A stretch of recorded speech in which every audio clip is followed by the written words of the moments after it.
के बाद आपका एक बार फिर स्वागत है। आप देखें न्यूज 11 भारत पर डंके की चोट पर। तो राजनीति की बात तो हमने कर ली, लेकिन असली बात अब करेंगे। असली बात इसलिए क्योंकि हमारी बात है, हमारे समाज की बात है, हमारी बेटियों की बात है। बात अंकिता की करेंगे। दुमका की बेटी अंकिता के गुनाहगार शाहरुख और नईम पुलिस रिमांड पर हैं। स्पेशल कोर्ट ने दोनों को 72 घंटे के पुलिस रिमांड पर भेजा है। रिमांड के दौरान पुलिस न सिर्फ दोनों से पूछताछ करेगी, बल्कि घटना को अंजाम देने के सीन को रिक्रिएट भी करेगी। वहीं दुमका पुलिस ने अब दोनों आरोपी पर पॉक्सो एक्ट की धाराएं भी लगा दी। हालांकि पहले दुमका पुलिस ने अंकिता को बालिग बताया था। नईम भी बोलेगा, राज खोलेगा। 72 घंटे के रिमांड पर दोनों आरोपी। दुमका की बेटी अंकिता को क्यों जिंदा जलाया, क्यों उसे मार डाला, इसका राज अब शाहरुख हुसैन खोलेगा। वहीं नईम भी बोलेगा और एक एक कर हत्याकांड का राज खोलेगा। पुलिस ने दोनों आरोपी को 72 घंटे के रिमांड पर लिया है। रिमांड पर दोनों से अलग अलग और फिर आमने सामने बिठाकर भी पूछताछ हो सकती है। उम्मीद है कि पुलिस पहले मिले सीसीटीवी फुटेज का भी पूरे सीन से मिलान कराएगी। साथ ही दोनों आरोपियों को रिमांड पर लेकर घटना को अंजाम देने के सीन को रिक्रिएट करेगी। और एविडेंस जितना हो सके हम लोग का जो है कि हमारे पास जो टेक्निकल एविडेंस है, चाहे वो मौके किसी का विटनेस के द्वारा बोला गया हो या फिर जो एविडेंस हमें जो है परिस्थिति जन्य साक्ष्य मिल रहा है, उसकी कलेक्शन हो रही है। और वो कलेक्शन करके हमारे को चार्जशीट जितना जल्दी हो सके हम लोग ये फाइल कर देंगे। और ये कोर्ट में भी ये त्वरित विचारण के लिए हमने ये आवेदन दे रखा है। अंकिता का केस स्पेशल कोर्ट में भेजा गया है। साथ ही जल्द सुनवाई का आग्रह किया गया है। इतना ही नहीं, अब पुलिस ने दोनों आरोपियों पर पॉक्सो एक्ट की धाराएं भी लगा दी हैं, जबकि पहले दुमका पुलिस ने अंकिता को बालिग माना था। इधर जिले में लगी निषेधाज्ञा में हल्की छूट मिली है। अब सिर्फ दुमका शहर और अंकिता के घर के इलाके जरुआडी में धारा 144 लागू रहेगा। इन इलाकों में 4 से ज्यादा लोगों के एक साथ जमा होने पर पाबंदी होगी। बाकी इलाकों से धारा 144 हटा ली गई है। अभी जो है हमारा दुमका शहरी क्षेत्र में और जरवाडी क्षेत्र में ही ये लागू रहेगा, अन्य क्षेत्रों में ये लागू नहीं रहेगा। अंकिता हत्याकांड के मुख्य आरोपी शाहरुख के सहयोगी नईम की गिरफ्तारी के बाद अब कई खुलासे हो रहे हैं। पुराना दुमका की रहने वाली एक नाबालिग ने कहा है कि नईम उस पर धर्म बदलकर निकाह करने का दबाव बना रहा था। मना करने पर अपने दुबई वाले भाई को बेचने की धमकी देता था। इतना ही नहीं, उसने बताया कि नईम ने उसे अगवा कर एक कमरे में बंद कर दिया था, लेकिन परिजनों की शिकायत पर बाद में पुलिस ने मुक्त कराया। इस मामले में नईम जेल भी गया था, लेकिन जमानत पर छूटने के बाद केस उठाने को लेकर धमकी देने लगा था। इसी बीच अंकिता को जलाकर मार डाला गया। दुमका की बेटी अंकिता को दरिंदों ने कुछ ऐसे जलाया कि उसके शरीर में पूरा मवाद यानी पस भर गया था। ये खुलासा पोस्टमार्टम की रिपोर्ट में हुआ है। रिपोर्ट में यह भी लिखा है कि अत्यधिक ज्वलनशील पदार्थ से उसे जलाया गया था और इस वजह से शरीर के ऊपर की हर परत में मवाद भर गया था, जिससे शरीर के अंगों ने धीरे धीरे काम करना बंद कर दिया और अंकिता की मौत हो गई। न्यूज 11 भारत के लिए दुमका से राकेश के साथ ब्यूरो रिपोर्ट।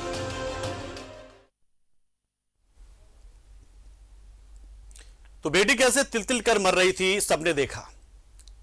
लगातार वो डर में भी थी, डर के साए में भी थी और मरते वक्त भी उसने कहा कि मैं बच तो जाऊंगी, लेकिन उसे बचाया नहीं जा सका। उसके बाद से आगे की तस्वीरें जो है वो धीरे धीरे स्पष्ट होने लगी है कि कैसे शाहरुख ने क्या कुछ किया होगा, क्योंकि सीसीटीवी फुटेज मिले हैं। इसके साथ ही अब रिक्रिएट भी किया जाएगा सीन, उस पूरे सीन को। हमारे साथ हमारे सहयोगी राजेश जुड़ चुके। राजेश, इस मामले में पुलिस किस तरीके से आगे बढ़ रही है? जाहिर सी बात है, क्योंकि अब देखिए दोनों गिरफ्तार हो चुके, दोनों जो आरोपी जिन पर आरोप लगा अंकिता के साथ ऐसा करने का, अंकिता की हत्या का, वो दोनों अब पुलिस के हिरासत में हैं। जेल में थे, पहले जेल भेजा गया था, जेल के बाद से रिमांड पर पुलिस ने लिया है। अब चीजें धीरे धीरे स्पष्ट होती जाएंगी। क्या जानकारी इस मामले से जुड़ी हुई आपके पास?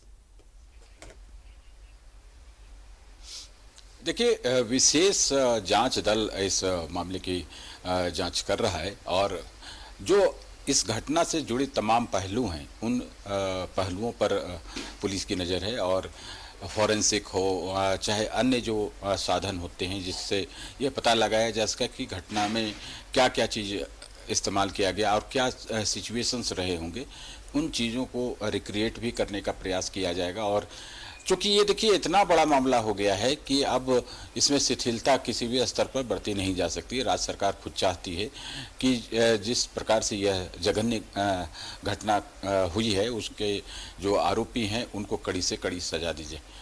फास्ट ट्रैक कोर्ट के माध्यम से सजा के लिए प्रेयर किया गया है और जैसा कि पुलिस कह रही है कि वहाँ पर तमाम चीज़ों को देखकर और उनको उनकी एक वैज्ञानिक जांच कराई जा रही है। इसलिए ये उम्मीद की जानी चाहिए कि जल्द से जल्द जितनी भी जांच रिपोर्ट है वह इकट्ठा हो जाएगी। उसके बाद पुलिस जो है वह चार्जशीट दायर कर देगी। तो पुलिस अपना काम कर रही है और इधर आप देख रहे हैं कि चारों तरफ से आवाज़ें उठ रही है, लेकिन सरकार की भी मंशा एकदम साफ है कि किस प्रकार से जल्दी इस घटना को अंजाम तक पहुंचाया जाए, यानी जो आरोपी हैं ये दोनों आरोपी उन दोनों को सज़ा दिलाई जा सके। सज़ा देना तो कोर्ट का काम है, लेकिन पुलिस अपना काम करके देगी और उसी के आधार पर कोर्ट सुनवाई करता है, तदुपरांत उस पर बिल्कुल यानी कि पुलिस की जो भूमिका पर सवाल उठ रहे थे अब उससे थोड़ा सा लगातार करते हुए चीजों को थोड़ी सी तेजी से बढ़ाया जाएगा ताकि चीजें और स्पष्ट होती जाए। इन सब के बीच में बीजेपी की ओर से एक पीएफआई का जिक्र भी किया गया था कि पीएफआई के साथ संबंध हो सकता है शाहरुख का। क्या ऐसे भी कोई जानकारी कि शाहरुख या नईम की का कोई कनेक्शन जो है वो पीएफआई से रहा है या कोई इतिहास पुराना? देखिए, नईम के विषय में जो बातें आ रही है उसका कहीं न कहीं बांग्लादेशी संगठन से संबंध रहा है, ऐसा आरोप लग रहा है। लेकिन पुलिस इस पर भी गौर कर रही होगी कि इसके कनेक्शंस कहाँ से जुड़े हैं और क्या मकसद रहा है, क्योंकि एक और जो है युक्ति वो सामने आई है जिसने नईम के बारे में सारी चीज़ें कही है। तो ये एक और केस सामने आया है, तो इसके लिंक कहाँ से हैं, ये कहाँ क्या करता है। जैसा कि उसने कहा कि वो अगवा कर लिया था और उसे दुबई वाले भाई के पास भेज देगा, तो ये कहीं ये दर्शाता है कि उसके लिंक जो है लोकल नहीं थे, वो यानी वो बाहर भी उसके कॉन्टैक्ट्स थे। अब पुलिस का काम है यह कि उसके लिंक्स को वेरीफाई करे कि कहाँ से इसके संबंध थे। और ये बड़ा मुश्किल काम भी नहीं है पुलिस के लिए। अगर पुलिस ईमानदारी से इस दिशा में काम करेगी तो जो बीजेपी की ओर से आरोप लगाए गए हैं और लोगों की ओर से भी आरोप ये बात आ रही है कि वह कहीं न कहीं वेटरन क्रिमिनल था और जिस प्रकार से उसकी मंशा थी वो बड़े अपराध करने वाली मंशा थी। तो इस दिशा में ज़रूर पुलिस जांच करेगी और जो चीज़ें हैं वहाँ पर लाने का प्रयास करेगी। कनेक्शंस इस्टेब्लिश होते हैं या नहीं होते, देखिए ये कोरोबोरेटिव एविडेंस के पर निर्भर करता है कि क्या उसके संपर्क किसी विदेशी संगठन से थे जो प्रतिबंधित है। जैसा कि बीजेपी ने कहा, बीजेपी राजनीतिक दल है, विपक्ष में है, तो वो उसका काम हो सकता है। लेकिन बाबूलाल मरांडी ने जो वहाँ दुमका में ये बात कही थी कि घटना के बाद कि इसकी जांच ऐसे इसका संपर्क इन सब संगठनों से रहा है, तो जरूर पुलिस के पास भी यह जानकारी होगी और जानकारी होगी तो उस पर राजेश एक बात यहाँ पे सोचने वाली समझने वाली है, जैसे कि पूर्व का इतिहास जो है इन दोनों युवाओं का जो बताया जा रहा है कि पहले भी इस तरह की घटनाओं को अंजाम देते रहे थे। जाहिर सी बात है कहीं ना कहीं किसी न किसी स्तर पे उन्हें संरक्षण भी मिल रहा होगा। क्या वो जो स्थानीय संरक्षण या स्थानीय जिनका कनेक्शन है वो भी तलाशा जाएगा, वो भी खंगाला जाएगा? क्योंकि जाहिर सी बात है आपको ऊर्जा मिल रही है, कहीं इस तरह की चीजों की हरकतें करने के बाद आप समझौता करते हैं और फिर से वही काम आप करने जाते हैं, करते चले जाते हैं और धमकी भी देते हैं, तो कोई ना कोई कनेक्शन स्थानीय स्तर पर भी कोई ना कोई संरक्षण करता इनका होगा। क्या वहां तक भी पुलिस पहुंचने की कोशिश करेगी?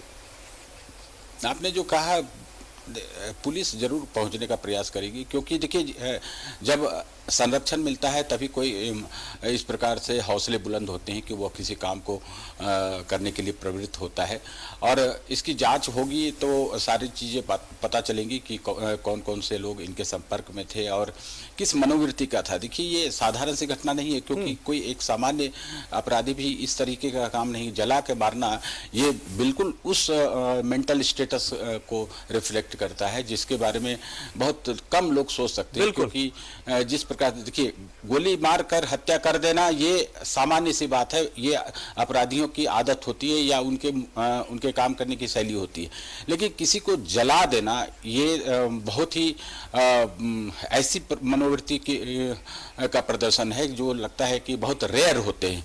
तो मुझे लगता है कि जब आगे जांच बढ़ेगी तो इन सब चीज़ों पर ध्यान दिया जाएगा कि इसकी क्या मेंटल स्थिति थी और इस प्रकार के जो प्रवृत्ति थी जो समाज में वहाँ पर स्थानीय लोग जो थे वो क्यों इसको बढ़ावा दे रहे थे, क्या इसके कनेक्शंस थे, कौन इनके पीछे खड़ा था जो इन्हें प्रमोट करता था या प्रमोट नहीं भी करता था लेकिन उन्हें बैकअप दिए हुआ था कि इस तरह के अपराध ये कर रहा है तो उसको बचाने का प्रयास करता है। तो इन सब चीज़ों पर पुलिस पूरी तरह से जांच करेगी और मुझे लगता है कि सच सामने और आएगा। जो अभी तक की चीज़ें हैं वो तो स्पष्ट हैं, लेकिन और इसकी जड़ कहाँ तक है, क्योंकि ये समाज को भी जानने का हक है कि इस तरह की घटना करने वाले व्यक्ति का क्या बैकग्राउंड रहा है, क्या इसके कनेक्शंस रहे हैं, क्यों इसने ऐसा काम किया और क्यों पहले से करता रहा तब इसे बचाया क्यों जा रहा था। तो इन तमाम चीज़ों पर ज़रूर पुलिस जांच करेगी और फिर मामला जब कोर्ट में जाएगा तो कोर्ट में जब प्रोसीडिंग्स होती है तो भी कोर्ट की कई निर्देश आते हैं कि ये चीजें होनी चाहिए थी, ये होने चाहिए थे, ये चीजें की जानी चाहिए। तो ये एक उम्मीद करते हैं कि जो जांच पुलिस लगता है कि जांच सही तरीके से आगे बढ़े, ये उम्मीद हम करते हैं। बहुत बहुत शुक्रिया आपका हमारे साथ जुड़े और इस खबर से जुड़े हर एक पहलू पर आपने अपनी बातें रखी और बताया किस तरीके से, क्योंकि इसका जो मेंटल स्टेटस है उसके भी छानबीन करनी जरूरी है, साथ ही लोकल कनेक्शन भी कि आखिर जहां से उसके हिम्मत मिलती थी या फिर उसे लगता था कि वो कुछ भी कर सकता है वो बचा लिया जाएगा, तभी तो उसे हिम्मत आई कि वो इस घटना को अंजाम देने से पहले 2 बार भी उसने नहीं सोचा, एक बार नहीं सोचा और इसने उस घटना को कर डाला। हालांकि पहले भी कई एक बार इस परिवार को वो धमका चुका था, समझाए जाने के बाद वो अपने रास्ते जाता था, लेकिन बावजूद उसने उस घटना को अंजाम दे दिया जो उसके मन में था। और आज अंकिता हमारे बीच नहीं। शुक्रिया आपका।